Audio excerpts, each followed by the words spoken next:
Amigos, gracias por seguir en nuestra sintonía. Se encuentra con nosotros el ex procurador anticorrupción Antonio Maldonado, especialista, por supuesto, en la materia. Gracias, Antonio, por estar con nosotros. ¿Cómo se encuentra? Hemos hablado ya más temprano sobre la necesidad de las reformas, ¿no?, electorales, que yo creo que este caso de los Humala Heredia encarna la necesidad, ¿no? O sea, quienes impulsaban esto, ¿no?, ahí ven pues que esto no era pues una abstracción o un academicismo o un preciosismo, ¿no? Aquí se ve claramente. Yo quería centrar la conversación con usted en el sentido de, el señor Pedraza ha salido a decir, si estos 3 millones se han aportado, que más o menos lo están reconociendo ya de alguna forma, esto sería un máximo un delito administrativo de campaña, ¿no? Entonces no conllevaría sanción penal.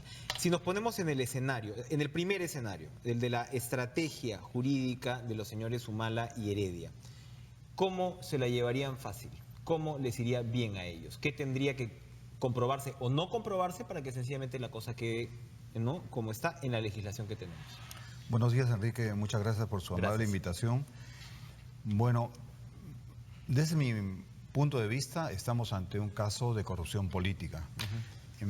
Cuando se dice que la recepción de determinada suma de dinero no está tipificada en el ordenamiento jurídico como un delito, sino como una infracción administrativa, me parece que se incurre en el error de homologar corrupción política versus delito. No necesariamente un acto de corrupción política tiene una consecuencia delictiva. Bien. Esto depende de cada ordenamiento jurídico, eso lo vamos a ver un poquito más adelante, pero en principio no es que por no tener una connotación jurídico-penal, este hecho deja de ser un hecho de corrupción política. Es desde mi punto de vista un claro hecho de corrupción política. Porque si no, estamos en el país de las maravillas para los corruptos, ¿no? O sea, esto después ya, ¿no?, apague la luz y vámonos, como dicen. Claro, porque ¿no? si esa fuera la hipótesis, como conversábamos un poquito antes, Enrique, bueno, ¿por qué no transparentaron esa operación? Por supuesto. ¿Por qué no nos habríamos sentido todos los peruanos muy contentos de saber que hay un partido de izquierda en América del Sur que generosamente, a través de una empresa altruista, sin ningún otro propósito, da 3 millones de dólares a una persona, o a un partido, o a un grupo de personas? Equivale casi, recordemos, a la mitad de los ingresos de campaña declarados legalmente. Estamos hablando de una empresa que habría ¿no?, aportado la mitad de esos, de ser cierta esa cifra de 21 millones. De ser cierta la afirmación, estamos hablando de una suma muy importante de dinero. Esto también es relevante. No estamos hablando de 3 soles o de 10 soles o de 1.000 soles o de 10.000 dólares. Estamos hablando de 3 millones de dólares. Entonces, este hecho de por sí ya llama la atención. Entonces, ya yendo al significado jurídico penal que esto podría tener, desde mi punto de vista, esto cumple, digamos, con las consecuencias de un hecho de corrupción política. Generalmente tiene una serie de efectos económicos, políticos, la corrupción política me refiero, y uno de ellos es que genera una serie de hechos concatenados a ese. Es como una bola de nieve, ¿no? Quienes reciben el dinero se ven obligados a ocultarlo, se ven obligados a transformarlo, se ven obligados a convertirlo. Y ahí se configura el lavado de activos. Y ahí es donde se podría configurar el delito de lavado de activos. Por supuesto, todos estos extremos tienen que investigarlos la Fiscalía. De otro lado, por definición, un delito de corrupción, un hecho de corrupción política constituye la violación activa o pasiva de un deber posicional, pero también de una función pública, de una función política, con el fin de obtener un resultado extraposicional de cualquier naturaleza. O sea, lo que para una parte puede significar un rédito político, por ejemplo, en el caso concreto, ganar las elecciones, estar en una posición preeminente para prevalecer sobre los demás candidatos, 3 millones de dólares no es poca cosa, y ganar las elecciones, para la otra parte puede significar a futuro un rédito económico. Y ahí están, pues, que hay que investigar las, creo, más de 25 o 15 operaciones que hace Odebrecht durante el gobierno Humala, ¿no? Ahora, exacto, porque acá, digamos, en el caso de Toledo, ¿qué tenemos de elementos absolutamente agravantes? Un presidente en ejercicio, ¿no? Una relación de operaciones inmobiliarias de alto calado que luego salen, ¿no? Entonces, donde se ve, donde podría haberse lavado el dinero, pero aquí por el otro lado hay puntos que me parece que hay que tomar en cuenta. El nacionalismo tenía una bancada poderosa antes de llegar al poder, ¿no? Esta entrega de dinero al parecer se da más o menos comienza a darse pues un año antes de que ellos lleguen al poder. O sea, hay un factor de que podría ser también negociación en términos de votos en el Congreso para lo que Odebrecht quisiera, ¿no?, encontrar. Hay, como usted señala, además una serie de obras. Hay sospechas sobre el tema del gasoducto. De inmediato, Pedraza ha dicho, esto no tiene que ver con ninguna obra. Y entonces, ¿con qué tiene que ver? ¿Con qué tiene que ver una entrega como 3 millones de dólares, usted dice? ¿Con altruismo? ¿No? Y claro, entonces, ahí yo creo que hay que hilar fino y seguramente pues la Fiscalía tendrá que armar una estrategia al respecto, porque quien ha tomado esta información, a mi entender, es el señor Juárez, que veía el tema del lavado de activos del Partido Nacionalista, claro, el fiscal. claro. Uno se pregunta también si el señor Avia, que está viendo las irregularidades en el gasoducto, tendría que conocer el detalle, ¿no? Porque una cosa puede estar ciertamente relacionada con la otra, sea gasoducto, sea otro tipo de ventajas o de obras, ¿verdad? Claro, hay elementos ya muy preocupantes, como usted señala, uno de los cuales es el hecho de que la fuente, el dinero que se entrega al Partido Nacionalista, a los Humala, a lo que sea la figura que determine la Fiscalía, proviene del Departamento de Operaciones Estructuradas de Odebrecht. Esta empresa, como sabemos, lleva la corrupción a un nivel casi científico, Exacto. es decir, organiza dentro de su propia empresa un aparato clandestino, no conocido dentro de la propia empresa, y allí desarrolla una metodología casi científica para la corrupción. Y la metodología se cumple en este caso. Y hay que ver, como usted mencionaba, el contexto. En el contexto estamos hablando del análisis histórico de lo que ocurre desde que los gobiernos recuperan la democracia, Toledo, García y Humala, y la metodología de trabajo de la empresa.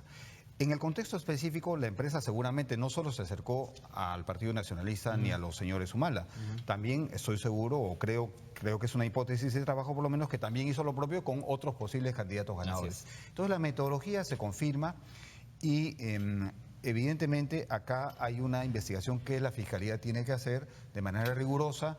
Es una investigación jurídico-penal, no puede ser de ninguna manera una investigación política, acá no puede siquiera caerse en la tentación de un uso de derecho penal del enemigo, así que veamos qué pasa con la Fiscalía. Usted se refería al Departamento de Operaciones Estructuradas, ¿qué tal nombrecito, no? Estructura, ¿no? Claro, como casi esta condición casi científica, digamos, de la corrupción de Odebrecht. El Departamento de Justicia de Estados Unidos, en su informe inicial, describe que el sistema de Odebrecht, este sistema corrupto que usted señala, pues era tan bien aceitado, ¿no? Incluía, por supuesto, las coimas, los doleros, dinero en efectivo, el tema de las offshore, que podía saltar de hasta 4 formas, ¿no?, que hemos visto. El de Toledo es un ejemplo cercano, ¿no? Pero también el de las campañas. Entonces, si seguimos separando el dinero que esta empresa daba, u otras, ¿no?, que daba por campañas, de lo que podía ser la coima específica, por ejemplo, la línea 2 del metro, ¿no?, donde al parecer lo que ocurre es que vas a donde un viceministro, ¿no?, y aceitas esa estructura. El tema de las campañas no se puede disasociar tan alegremente de lo que fue un sistema corrupto que iba mucho más allá. Y yo creo que la Fiscalía lo va a tener que tomar en cuenta. Ayer conversábamos con la periodista Milagros Salazar, ella ha podido conversar con la Policía Federal de Brasil y está ya bastante establecido cómo este sistema funcionaba y cómo el tema de campaña era fundamental, ¿no?, dentro de ese orden. Claro, porque es la forma a través de la cual un poder económico adquiere llegada al poder político. Es decir, el poder político se convierte en la correa de transmisión de las expectativas del poder económico. Y claro, cuando uno entrega 3 millones de dólares a un posible candidato o partido ganador de las elecciones, está haciéndolo con una, como decíamos, una expectativa de obtener algo a cambio. Ese algo a cambio tendrá que determinarlo la investigación de la Fiscalía.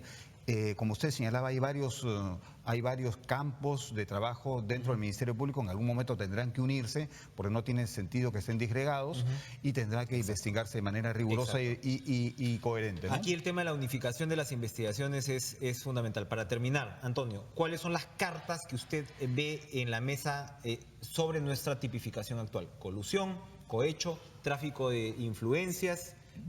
¿Cuáles son las posibilidades a las cuales se va a poder Como arribar? hipótesis de trabajo de la Fiscalía, yo veo, partiendo de la premisa de la corrupción política, veo lavado de activos Ujú. y veo negociación incompatible. Esto último hay que, por supuesto, lo primero también, pero lo último sobre todo hay que vincularlo de manera concreta a algún proyecto, alguna obra. Bueno, hubo muchas durante el gobierno Humala, pero esto tendría que desarrollarse por ahí. ¿Por qué Luego, negociación incompatible? Me parece interesante Sí, ese apunte. ¿Cuáles sí, son las características en este caso sí, de la sí, negociación porque incompatible? en este caso no se requiere aprobar la entrega patrimonial, sino comprometer en este caso digámoslo así, la integridad de la actuación estatal mediante el ejercicio de un poder político, no necesariamente a favor de quien ejerce el poder político, Ya. sino también de un tercero, en este caso la empresa Odebrecht. Y siendo muy difícil de probar, creo yo que como hipótesis de trabajo muy interesante porque se verificaría el delito si vemos que hay una relación entre la entrega de ese dinero y la obtención de una serie de prebendas y privilegios por parte de la empresa en un contexto de competencia, de licitaciones públicas, etcétera. Bastante interesante. Una negociación incompatible entonces se suma a esta lista de posibilidades porque el país se lo merece, ¿no? O sea, este tipo de situaciones no puede pasar por agua tibia. El país, la ciudadanía se lo merece y sobre todo, finalmente, mucho más grave que la corrupción es la impunidad, ¿no? Y esta es una oportunidad, yo creo, que tiene de oro el sistema de justicia y la fiscalía para poder marcar una diferencia. Exactamente, ¿verdad? es como dijo la ministra de Justicia, el síntoma son estos casos de corrupción, pero la enfermedad de fondo es la impunidad. Y lo que usted decía al comienzo, es la ansiada reforma electoral, la ansiada reforma del sistema político, la reestructuración del régimen político constitucional ofrecido por el gobierno de la Gran Transformación no se hizo. Y ahora vemos, claro, que no se podía hacer y no se iba a hacer nunca, dónde? si vemos cuáles eran los intereses y sobre todo, Lógicamente. si como dice el comisario Bernales, había la expectativa de quedarse muchos años más en el poder. Qué cinismo. Gracias, Antonio Maldonado, por Un acompañarnos. gran placer, Enrique, por su amable invitación. Muchas gracias. Esta mañana, 8:39 de la mañana, regresamos después de la pausa. No se vayan.